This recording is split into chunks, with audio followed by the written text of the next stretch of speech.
Hi, everyone. I'm going to try something a bit different today.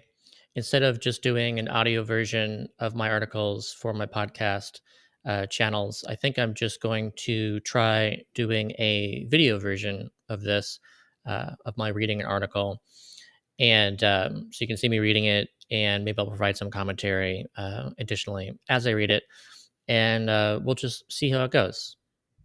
All right. So, my latest article that I wrote is called The Billionaire-Fueled Lobbying Group Behind the State Bills to Ban Basic Income Experiments. The Foundation for Government Accountability, a Florida based lobbying group backed by the richest 1%, is working to get basic income experiments banned by state legislators across the U.S. As a well known quote, often wrongly attributed to Mahatma Gandhi, says, "First they ignore you, then they laugh at you, then they fight you, then you win." As of 2024, the basic income movement in the United States is now firmly in the then they fight you stage, thanks to a slew of bills introduced in state after state that are all attempting to ban the basic income experiments that have spread across the country. Over 150 guaranteed basic income pilots are now ongoing or recently completed in 24 states as of this writing, and so far bills in 7 states have been introduced to stop them.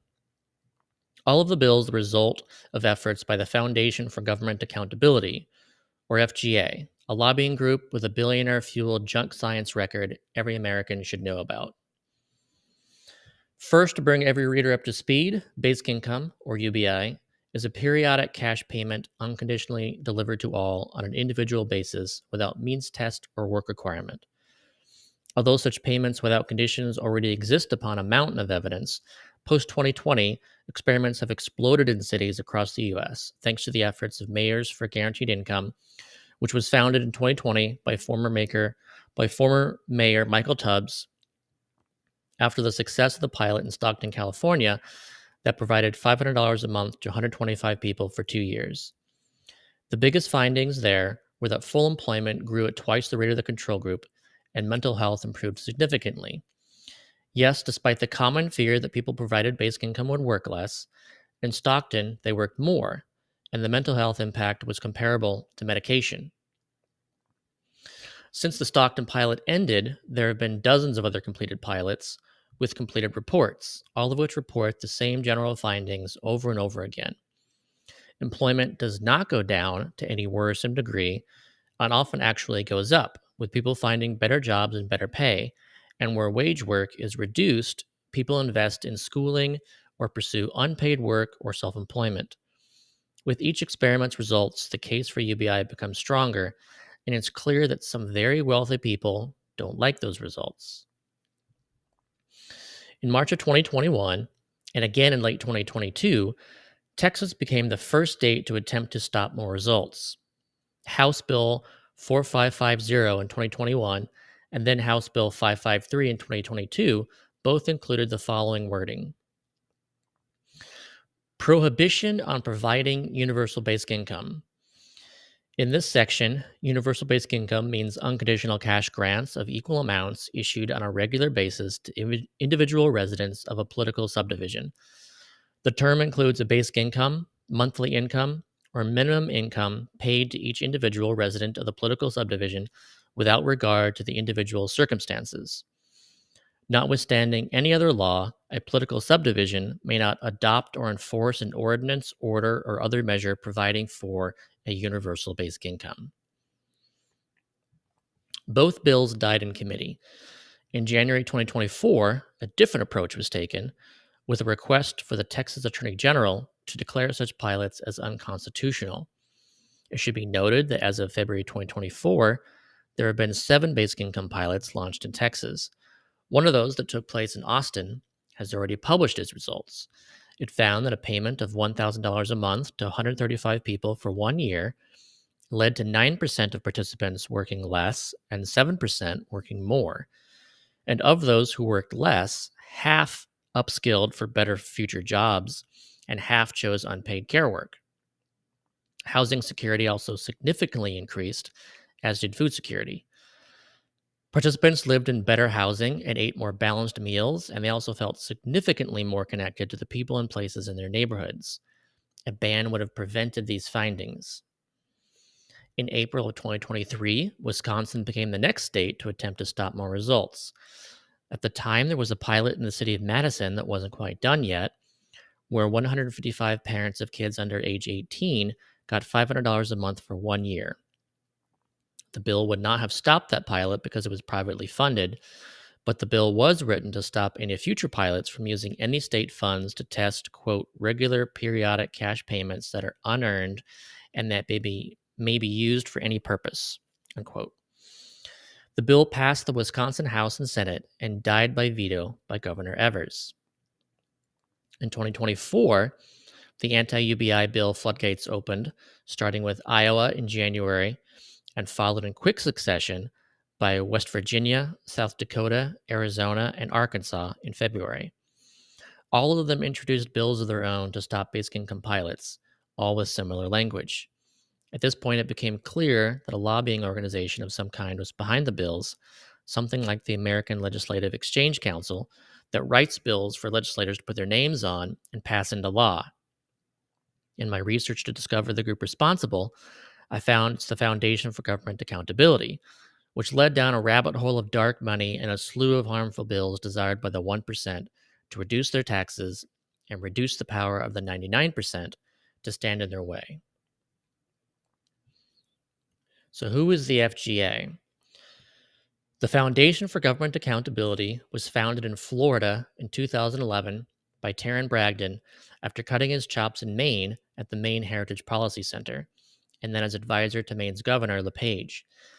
It was in Maine where Bragdon and a cohort of fellow young conservatives gained a reputation for outrageous anti-welfare policies. Quote, I remember them as a pack of inexperienced activist right-wingers that went crazy on welfare reform, said Cynthia Dill, a former state senator, to the Washington Post in 2018.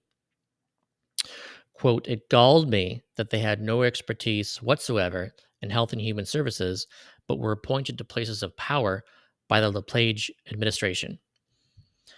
Bragdon's regressive work in Maine was only the beginning for him.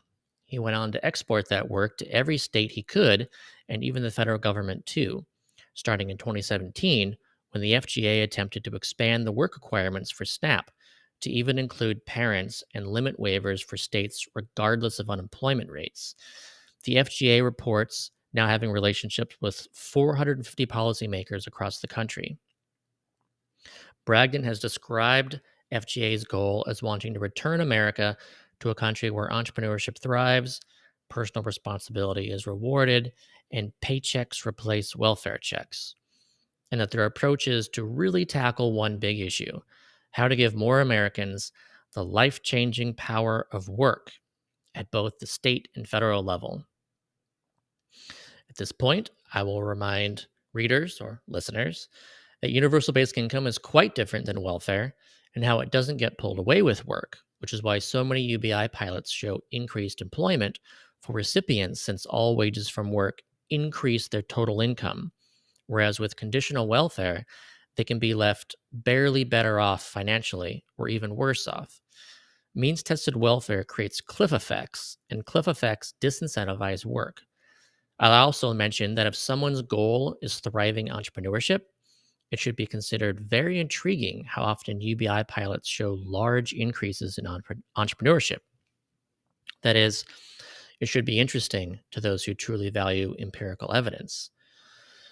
The FGA, however, is clearly not interested in empirical evidence. One of its first studies contributed to Florida Governor Rick Scott's defense of his controversial welfare drug testing law, requiring benefit recipients to take a drug test as a qualification for benefits. A Bush-appointed federal judge threw out that study as evidence, claiming it was, quote, not competent expert opinion, and that, quote, even a cursory review of certain assumptions in the pamphlet undermined its conclusions.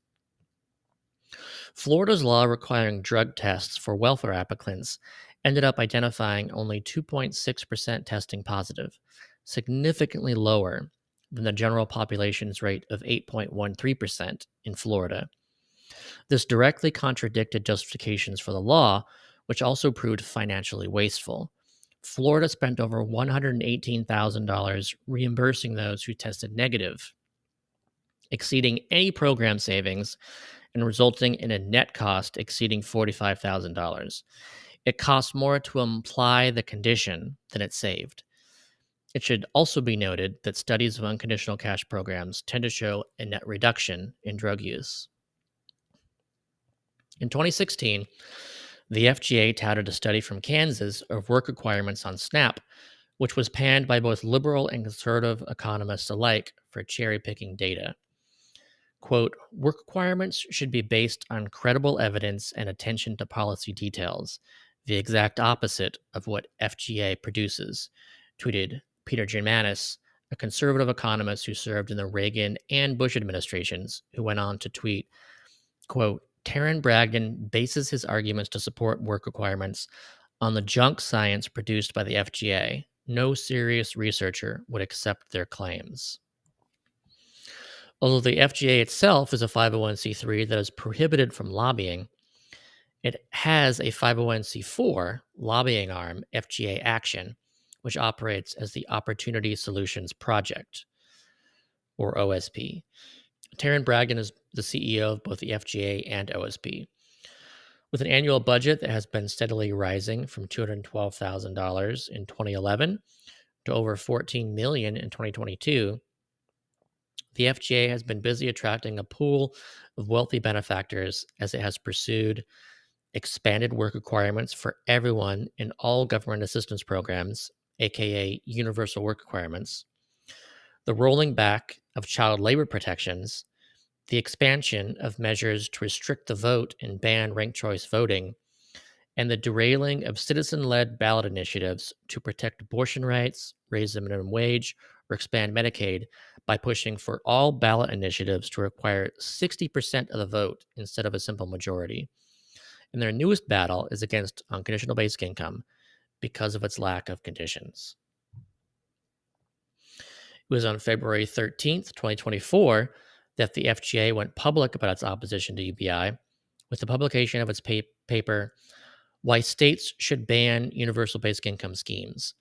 Their main premise is that basic income discourages work, which of course isn't what the evidence shows. Amusingly, their paper cites a source for virtually every sentence, except for this one. These programs disincentivize work and promote increased dependency on government handouts at the expense of individual responsibility. And this one, by providing generous benefits designed to replace income, universal basic income discourages individuals from working. A 2022 peer-reviewed systematic review of 38 studies of basic income reached the following conclusion, my emphasis added in bold. Despite a detailed search, we have not found any evidence of a significant reduction in labor supply. Instead, we found evidence that labor supply increases globally among adults, men and women, young and old, and the existence of some insignificant and functional reductions to the system, such as a decrease in workers from the following categories: children, the elderly, the sick, those with disabilities, women with young children to look after, or young people who continued studying. These reductions do not reduce the overall supply, since it is largely offset by increased supply from other members of the community. All the reports of the newer basic income pilots that have been published since that review have only further strengthened the review's conclusion. Over and over again, in city after city, work has either increased or not significantly decreased.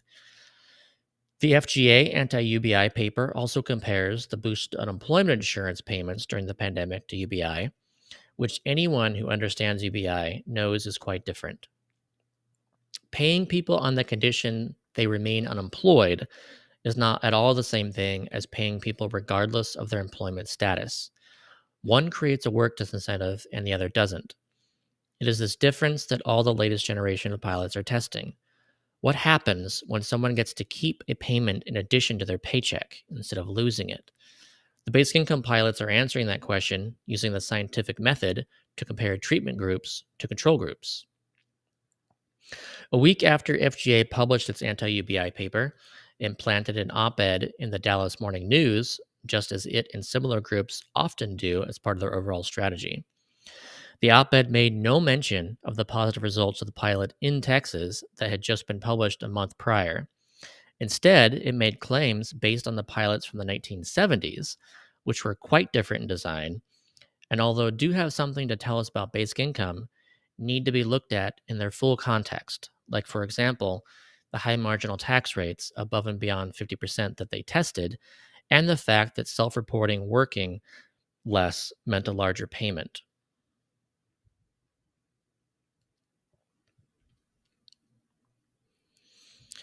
From now going forward, if you make a point of looking, you'll find quotes from the FGA and articles about bills to ban basic income pilots at the state level. What you won't find is any mention of Alaska's UBI, which it has had since 1982. You won't find any mention of how studies have shown that it has increased employment there, or how it has improved the health of mothers and babies, or how it has reduced obesity and child abuse. And most importantly of all, something else you won't find in FGA's anti-UBI hit pieces is the names of FGA's funders. So, who is funding the FGA? According to the Center for Media and Democracy's SourceWatch, the largest single donor to FGA has been the Ed Uline Family Foundation, with a total contribution from 2014 to 2021 of $17.85 million. Both in their 70s, the Ulines are a husband and wife team, Richard and Liz, worth around $5 billion. Together, the couple is the fourth biggest donor to political campaigns in the U.S., having reported giving over $190 million. The New York Times has described them in 2018 as the most powerful couple you've never heard of. In 2023, as reported by The Guardian, the Ulines are one of the key funders of election denial, having poured tens of millions in the Restoration of America network that promotes ludicrous election and conspiracy theories, and in 2022 cycle, were also top donors to election denying candidates. The Ulines were also one of the biggest contributors to the March to Save America rally that preceded the violent insurrection on January 6th. The second biggest donor to the FGA is Donors Trust and its affiliate organization Donors Capital Fund, with a total contribution of $17.2 million from 2014 to 2022. Founded by a pair of activist libertarians, the combo are two of the most influential conservative organizations around. In 2013, Mother Jones dubbed them the dark money ATM of the right. Donors Trust allows wealthy contributors who want to donate millions to do so anonymously, essentially scrubbing the identity of those underwriting organizations like the FGA. If you're a rich person who doesn't like the idea of UBI and how it will likely raise your taxes, you can give to Donors Trust and let them give the FGA your money for you, protecting your identity from those who would like to know you're fighting against boosting their incomes with a basic income floor. The FGA's third biggest donor, with a total of $5.3 million from 2015 to 2020, is the Vanguard Charitable Endowment, which is a large donor-advised fund where donors can drop money in to get an immediate tax deduction, then request where they'd like that money to go. It's another way of keeping one's anonymity. DAFs also help enable a public charity to stay a public charity. Besides Vanguard, another of FGA's biggest donors is another big DAF, Fidelity Investments Charitable Gift Fund, with $1.3 million passed through them. Vanguard and Fidelity are not political DAFs in any way. They're just very popular DAFs to use to donate to any 501c3 charity. Coming in at number 4, 5, and 6 is the Sarah Scaife Foundation, with a total of $3.2 million, the Lynd and Harry Bradley Foundation with $2.75 million, and the Searle Freedom Trust with $2.15 million. Together, these three organizations have been described as a source of baseload funding for organizations that have battled the government for the last 40 years. According to Kurt Davies, director of the nonprofit Climate Investigation Center, quote, "They are fundamentalists about hating the government, hating regulation, and trying to stop any progress on things like climate change because they see it as almost a step toward communism. It's almost that stark. The Bradley Foundation has provided grants to the FGA specifically to support projects, quote, reducing the welfare state and restoring the working class. The seventh biggest FGA funder is the Dunn Foundation, with $2.4 million from 2016 to 2022. Founded in 1993 by Florida multimillionaire William A. Dunn, according to the trust agreement, the Dunn Foundation aims to, quote, advance the understanding and practice of classical liberalism, market capitalism, free enterprise, individual political and economic liberty, and to reduce the impact of the use of threat of force by coercive organizations, both public and private, against the people of America and the world, principally through education and persuasion. It's a shame that the Dunn Foundation apparently doesn't seem to see basic income in the same way Milton Friedman and Friedrich Hayek both did. Here's what libertarian Matt Zwolinski has written about Hayek's support. Quote, a basic income gives people an option to exit the labor market, to relocate to a more competitive market, to invest in training, to take an entrepreneurial risk, and so on. And the existence of that option allows them to escape subjection to the will of others. It enables them to say no to proposals that only extreme desperation would ever drive them to accept. It allows them to govern their lives according to their own plans, their own goals, and their own desires. It enables them to be free. Milton Friedman went even further by even becoming an official member of the Basic Income Earth Network before his death. Here I embedded video of Guy Standing sharing this account, and I'll just play it now. It's short. It's an enhancement to 3 types of freedom. Milton Friedman joined Bien shortly before he died, hardly a political friend, but he joined because he said a basic income will enable people to be rational in a market economy. I agree. The ability to choose. You can't choose and you can't say no if you're chronically insecure.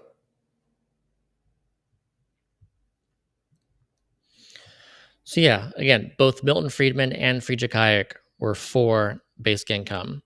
And these organizations that claim to support classical liberalism and market capitalism and free enterprise don't care about that, even though some of these will also mention Milton Friedman and Friedrich Hayek as being like inspiration for their organizations. Finally, the 8th biggest funder is the 85 Fund, with a total of $2 million in 2020. The 85 Fund is Leonard Leo's and a rebrand of the Judicial Education Project and the Honest Election Project. Everyone should know who Leonard Leo is by now. He's the guy chiefly responsible for the transformation of the Supreme Court and the overturning of Roe v. Wade. He's one of the most prolific fundraisers in American politics. Under his watch, groups in his orbit have raised more than $600 million, and in 2021, he was given a war chest of $1.6 billion by Billionaire-Fueled Seed in the largest political advocacy donation in U.S. history. Beginning in 2021, a year after Leo's donation provided 19% of FGA's funding for the year, the FGA began filing amicus briefs in Supreme Court cases. In Biden v. Nebraska, the FGA argued against debt forgiveness. In Consumer Financial Protection Bureau versus Community Financial Services Association of America, the FGA is trying to kill the CFPB for the payday loan industry, which UBI would likely destroy, by the way. And in Loper Bright Enterprises versus Raimondo, the FGA is trying to end the Chevron doctrine, which would greatly reduce the power of federal agencies. The rest of FGA's donors have all contributed less than $1 million total. So for those who would like to see them, you can find the rest of them on SourceWatch. Who will win? The aforementioned names are only a partial list and include few actual names because of the nature of dark money, where those with great wealth can pass an unlimited amount of money through various vehicles that hide their identities. But the overall picture painted is a pretty clear one, where an entire ecosystem of nonprofits has been built and is being run for one primary purpose: to protect the vast wealth of the wealthy from higher taxes. It is a singular reason that I believe a handful of wealthy donors are supporting the efforts of the FGA to fight against UBI. It's not really about conservative or libertarian against liberal or progressive. If it were, at least some of the above organizations would be interested in basic income, as Friedman and Hayek were. A UBI would decrease the disincentive to work by reducing marginal tax rates at the low end of the labor market. It would make taking a job actually pay. It would shrink the size of government by replacing government bureaucrats with cash payments directly to citizens to make their own choices. It would greatly boost entrepreneurship and fuel small businesses across the country, restoring Main Street USA in a way nothing else ever could. It could also potentially be an alternative to minimum wage increases by increasing worker bargaining power. All of this should be very appealing to principled conservatives and libertarians seeking market solutions and greater freedom of choice. UBI would even be a tax cut for the bottom 60 to 90% of the country, depending on design details. But what UBI will never be is a tax cut for the top 10%, and especially the top 1%. There was no politically realistic UBI that would ever cut taxes on billionaires. And that's what's fueling the Foundation for Government Accountability, the fear of a world where things are a bit less unequal and the bottom half of the country has a bit more power to refuse the domination of others, particularly those with wealth who have grown used to so many people having no power to say anything but yes. None of this is to say that every billionaire is against UBI. There are indeed billionaires who have expressed support for UBI, such as Mark Zuckerberg, Elon Musk, Tim Draper, Bill Gross, Pierre Omidyar, Mark Benioff, and Richard Branson, among others. It's Jack Dorsey whose donations have helped fund many of the 150-plus basic income pilots, and Sam Altman has even funded his own large basic income pilot, whose results are expected to be published later this year. So some billionaires do recognize the importance of UBI, although they also seem to be the ones more worried about the impact of AI and robots than higher taxes. It's impossible to know if the donor class is thinking this far ahead, but one of the reasons I personally considered UBI so important is that it also means a greater ability for more working class people to donate. Instead of getting money out of politics, which is never going to happen without a successful constitutional amendment and therefore virtually impossible, UBI would help even the political donor playing field. One person donating $10 million could be balanced by 1 million people donating $10 each. Combined with a national program that matched small donations with public funding, a billionaire spending $5 billion to get their way could face 100 million people spending $10 each, which becomes $100 after matching, which becomes $10 billion, finally drowning out the power of the billionaire. The catch-22 is how difficult UBI will be to win without UBI. But once UBI is won, so many more things will become possible once the politically motivated billionaires are taxed more and the power of their dollars is greatly eroded by UBI dollars going to causes, campaigns, and candidates that the people truly support. That's the world the FGA and its donors fear. They fear a loss of power, and so they fear the successful results of basic income pilots. They don't want everyone to know how well basic income works. They don't want people to want UBI.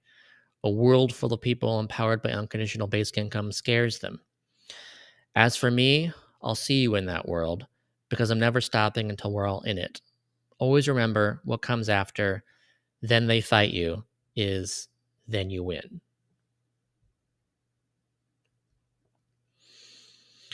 If you're looking to support a 501c3 that's pretty much the exact opposite of the FGA, consider the Income to Support All Foundation, whose goal is UBI. And special thanks, as always, to my monthly supporters on Patreon for making this article possible and this video possible.